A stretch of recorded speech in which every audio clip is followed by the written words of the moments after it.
Isaiah 60 verse 22 says, when the time is right, I, the Lord, will make it happen. Truly, Alam po yung huli ko. something great happens when God says, it's time. It's time. Ladies and gentlemen, this afternoon, it is my great joy and honor to present to you the most beautiful bride. Not sure if you know this, but when we first met, I got so nervous I couldn't speak. In that very moment, I found the one, and my life had found its missing piece. So as long as I live, Family and friends, a big round of applause as we welcome Miss Sheila Pedraza. you look so beautiful in white, and from now to my very last breath, this day I'll cherish.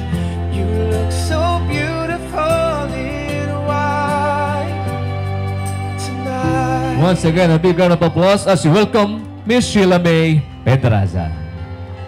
What we have is timeless. My love is endless. And with this ring, I say to the world, you're my every reason. You're all that I believe in. With all my heart, I mean every word. Sheila, magbigay galang ka sa iyong magulang. Maraming salamat po mga magulang. Kung wala po kayo, wala po kaming Sheila May. Stay, I'll cherish. You look so beautiful in white tonight. Samahan niyo po si Sheila sa paglakad. You look so beautiful in, yeah. So beautiful. Neil, magmano ka sa magulang ni Sheila. Maraming salamat po, Mr. and Mrs. Pedraza, for accepting Neil in your family. Neil, you may now take Sheila. Idaan mo sa iyong magulang upang magbigay galang. Maraming salamat po, Mr. and Mrs. Canoy, sa pagtitiwala at pagtanggap po ninyo.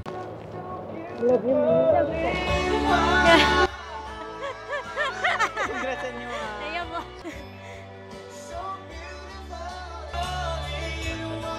Ayan mo.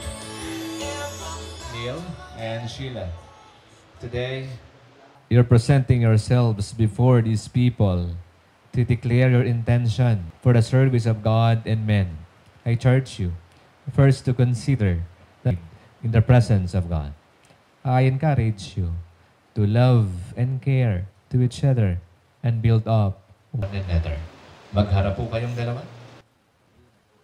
Neil, do you take Sheila to be your wedded wife?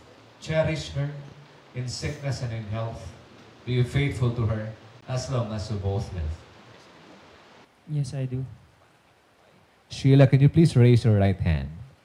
Sheila, do you take Neil to be your wedded husband? Cherish him in sickness and in health. Be faithful to him as long as you both live. Yes, I do. Maraming salamat po. Makaupo na po tayong lahat. Sheila and Neil, please remain standing. This is the time for you to give your vows of devotion or commitment publicly. Mahal, I still remember the day when we first met. Sabi mo sa akin, tingin ka ng tingin. Grabe ka makatitig sa akin. Hindi mo alam yung time na yun, I already imagined this day with God. From that day onward, my simple and humble life, become a roller coaster ride, but fulfilling journey. I always thank God na ikaw ang pinagdaan niya para sa akin. You always give me courage and confidence and always push me to be a better version of myself. You change me for the better, but still, let me keep what makes me me. I know life is hard, pero I'm willing mag-struggle at mag-fail kung ikaw ang kasama ko. We fought so hard for this day, mahal, to happen. Alam mo yun. And God knows what kind of challenges we bested to make this day come true. And from this day forward, I promise in front of God and our family and friends that I will always love you and support you from what trials we may face. Andito lang ako palagi sa tabi mo, aalagaan ka at protektahan ka. Mahal na mahal kita. Family and friends, we can applause Mr. Neil Manoy. Han, this was me. To walk down the aisle and marry the man that I want to spend the rest of my life with. At ito na yun. Thank you for making this day. I met you when nothing was planned, and your existence came unexpected. Sino bang mag-aakala na mapupunta ka sa Davao? Malaga, masipag, masarap na magluto. After all ng pinagdaanan natin on our 3 years relationship, andito na tayo. After all the sacrifices, disappointments, lahat ng puyat at pagod, andyan ka lagi sa tabi ko. Sasabihin mo lang, di ka muna, love-love muna tayo. Okay lang yan. Kasi ayakapin mo para mayak sa'yo na. Nagiging mag-aan lahat pag nandyan ka nga. Thank you for staying. Thank you for being my constant and my peace. Thank you for the endless support you give me. And thank you for being the love of my life. I know we will always fight, but I will still and always choose you. I vow to love you for the rest of my life. Mamahalin ka. Aalagaan ka kahit na wala ka sa mga nakakapag. Iintindihan. Andito lang ako muna. Hindi tayo. Family and friends, we can applause. Thank you so much, Sheila, for kind words. Neil and Sheila. The ring is a symbol of the love you have for each other. Its unending circle represents the eternal quality of God's love and your love. Let us pray. Bless, O Lord, the giving and receiving of these rings. May Sheila and Neil grow in their knowledge of your presence through their loving union. And the similar circle of these rings become the symbol of their endless love and serve to remind them to be faithful, loving, and kind to each other. This we ask in the name of the Father, and of the Son, and of the Holy Spirit. Amen. Neil, place the ring to bride's finger. I take you to be my wedded wife, to have and hold from this day forward, for better or for worse, for richer and poorer, in sickness and health, to love and cherish, as long as we both shall live, and with this ring I marry you. Sheila, place the ring to groom's finger. I take you to be my wedded husband, to have and to hold from this day forward, for better, for worse, for richer, for poorer, in sickness and in health, to love and cherish, as long as we both shall live, and with this ring I marry you. Congratulations po. Palakpakan po ang Diyos sa buhay po ng dalawang ito. Salamat, Lady of Honor. Salamat, best man. Love does not dishonor others. It is not self-seeking. It is not easily angered. It keeps the record of wrongs. Love does not delight in evil, but rejoices with the truth. It always protects. The only one who can truly satisfy human heart is the one who made it. He is God alone. The Bible is a strong foundation for a blessed and a healthy home. When we talk about the nature of love, love is patient. Love is kind. It does not envy. It does not boast. It is not proud. Love does not dishonor others. It is not self-seeking. that is not easily angered. It keeps no record of wrongs. Love does not delight in evil, but rejoices with the truth. It always protects, always hopes, always trusts, and always perseveres. Please accept God's holy word as a sign of your faith and obedience to Him. Tanggapin po ninyong dalawa ang salita ng Diyos. Neil and Sheila, this coin symbolizes God's blessings to both of you. Neil, iniatang sa iyong balikat na gawin ng lahat para sa kinabukasan ng iyong pamilya. Sheila, tungkulin mo na maging mabuting katiwala sa lahat ng bagay na iaabot ni Neil. Tanggapin mo nilang aras na ito. Pakiabot kay Sheila bilang pagtatalaga ng iyong sarili. Neil, paalaala, kasama na raw ang ATM dyan. Ha? Kalimutan. You may now please be seated. Salamat, Maid of Honor. Neil and Sheila, please accept the veil placed upon your head as continued expressions of God's care and protection over you, and to indicate your willingness to be faithful with one another. Thank you, veil sponsors.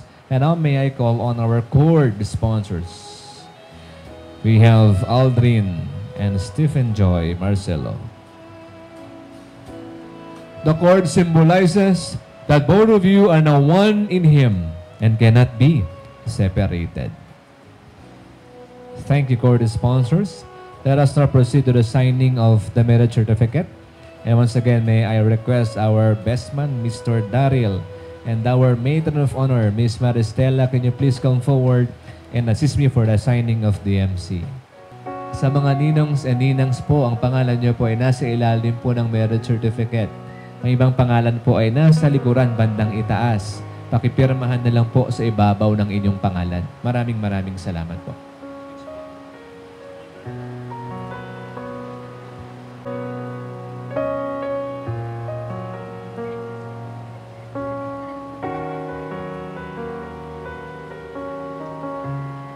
Ito ni Neil, sigurado ko po hindi po siya matutulog sa lapag. Sa kama ka talaga patutulogin ni Sheila. Ang number 1 daw po, makapagbibigay po ng kasiyahan sa sawang babae ayon po sa survey. Ito yung una, Neil, bigyan mo ng pera si Sheila. Pangalawa, Neil, palagi mo lang bigyan ng pera si Sheila. Pangatlo, Neil, huwag kang mapapagod, kakabigay ng pera kay Sheila. Pangapat, bigyan mo ng pera kahit hindi nang ihingi. Panglima, bigyan mo ng pera bago pa manghingi. Magkakaanak kayo sa future, malaki gastusin. Bago pa siya magsabi, Neil, bigyan mo na kaagad. Kung ano man ang gawin ni Sheila sa pera, siya lang po ang tama. Kapag ginawa mo yun, Neil, hindi madedepress yan si Sheila. Hindi yan may stress. Si Neil lang po ang madedepress, mga minamahal. Pero kidding aside po, alam niyo ba sometimes, money is a big issue. Why husbands and wives have arguments along the way. Dalangin namin lahat. Kapag pera pag-uusapan, hindi dapat pagtanungan.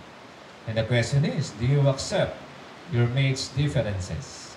In Romans 15 verse 7 says, accept one another just as Christ accepted you. Secondly, in building strong relationship, you need attention.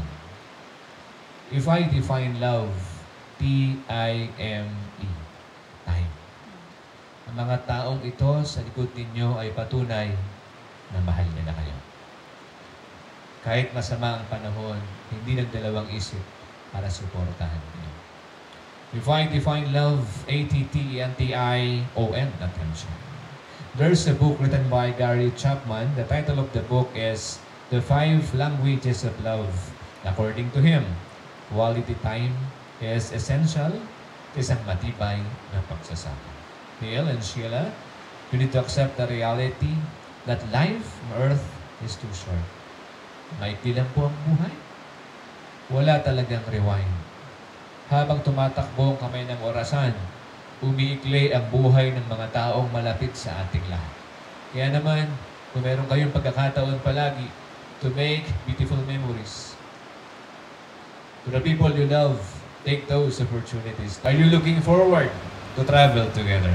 Ang sabi nga ng kanta, ang mahalaga, kasama kang katulad ng tatay at nanay, ha?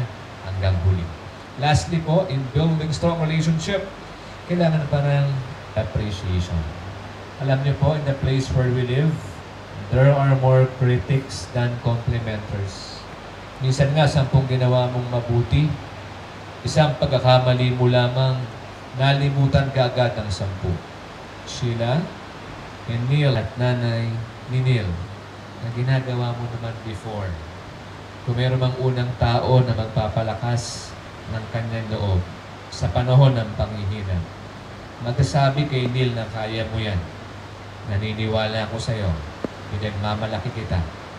Walang iba kundi ito. Neil, when you appreciate Sheila as a gift from God, as your best friend, companion, it means you raise her value as a woman. Sometimes appreciating little things really matters. At kapag ang tao nararamdaman niya na siya po'y pinapahalagahan, lalo niya pang sisipagan, lalo niya pang pagbubutihin. Neil and Sheila, build your marriage in God's way and keep your dreams alive. The good news today, official na po, hindi ka na nag-iisa. Dalawa na kayo susuong sa panibagong journey ng buhay. Your parents, they know there are hardships. Your principal and sponsors, they know it is not a better process. However, you have to persevere. You need to. You should. And when you work together, you will accomplish more. When you build up one another, you heal each other. Congratulations for your beautiful wedding. Indeed, it is a dream wedding with your loved ones. And we encourage you, after today, you would also desire beautiful marriage as well. A marriage not just for personal happiness, but also for the glory of God. As to fulfill your duties or responsibilities as husband and wife. You can give without love, but you cannot love without giving. The Lord Jesus gave His life for all of us when He died on the cross for our sins. It is a picture of love and sacrifice without asking something in return. Neil, kaya mo bang ibigay ang iyong buhay kay Sheila? Naka-record dyan, Neil, ha? Sheila, kaya mo bang ibigay ang iyong buhay kay Neil? Invite Jesus to be the Lord of your marriage. Congratulations and best wishes. Once again, may I request our cord sponsors who may now remove the cord, please.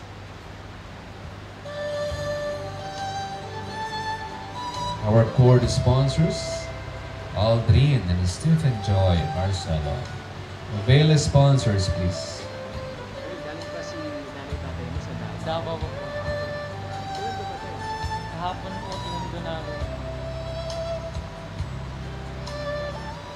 Raymond Alcozar and Seventeen Alcozar. Ang papa mo. Sobra. I would like to recognize the beloved parents of the bride. Lapit po kayo. Dito po sa bandang likuran na lang po ng inyong anak.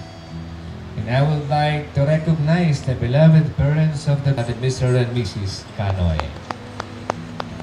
Sa mga magulang po, binabati ko po kayong apat. Malaki po ang inyong ginampanan sa buhay kung sino po ngayon ang inyong anak. Maraming salamat po sa inyong sakripisyo. Maraming salamat po sa inyong pagpapagal. Meron po tayong Neil Canoy ngayong araw. Dahil po yan sa inyo. Ano man po ang naabot ni Sheila sa araw na ito, kayo po ang ginamit ng Diyos para sa Kanya. Ang pag-isang dibdib po ni Sheila at Neil ay officially magbubuklod na po sa dalawang pamilya. Pag po kayong malulungkot dahil hindi naman kayo mababawasan ng anak, madadagdagan pa po kayo ng kaagapay sa buhay. To Mr. and Mrs. Pedraza, today you now have a new son. To Mr. and Mrs. Canoy, sa araw po na ito, mayroon na po kayong bagong anak na babae. Neil and Sheila, kung meron man talagang tao na hindi ka isusuko o tatalikuran, sa lahat ng hamon ng buhay.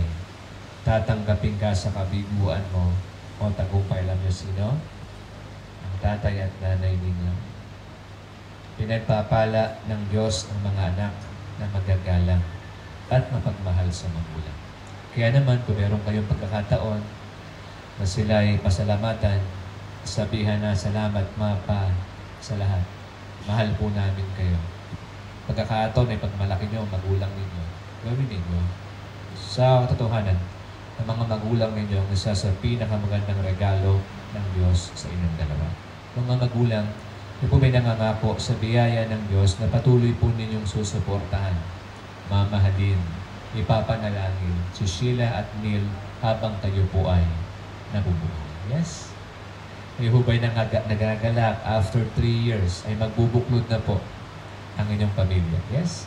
Kung ngayon po bilang pag-welcome sa isa't isa, magkamayan po kayo, mga magulang. Ladies and gentlemen, palakpakan po natin ang mga magulang na ito. Talaga naman ginawa ang lahat para kay Sheila at kay Neil.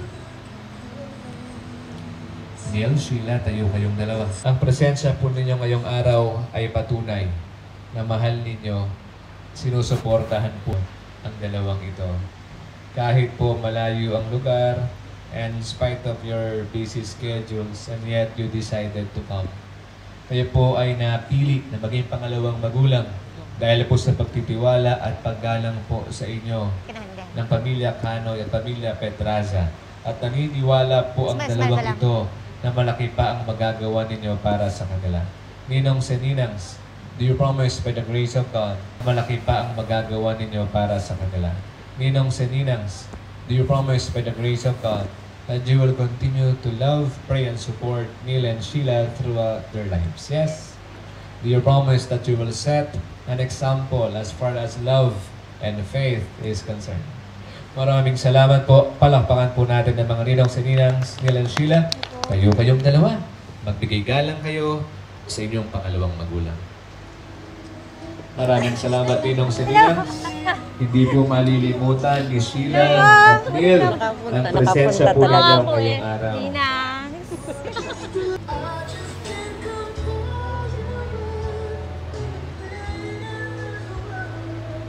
Nya! Thank you so much, principal and sponsors. Your presence today are highly appreciated. You may now please be seated. Talikot You may ka lang. now take the 2 flames. Your lives after today, no more 2, but 1. The lighting together of the unity candle symbolizes that Neil and Sheila May are now joined together as husband and wife. Now that Neil and Sheila May have consented together to be united in marriage and have witnessed before God with this congregation, husband and wife. May I request everyone to stand, please. Neil and Sheila, for everyone, both now and your. Dako na po tayo sa pinakahintay po ni Sheila. Ay, si Neil pala. Neil, bibilang ako ng 10 seconds, ha? Bago maghiwalay ang labi ninyo. For the first time, Mrs. Canoy na. Kaya dahan-dahan mo na daw. Mr. and Mrs. Neil and Sheila May Canoy. Neil in 10 seconds. You may now kiss your wife. You were just a dream.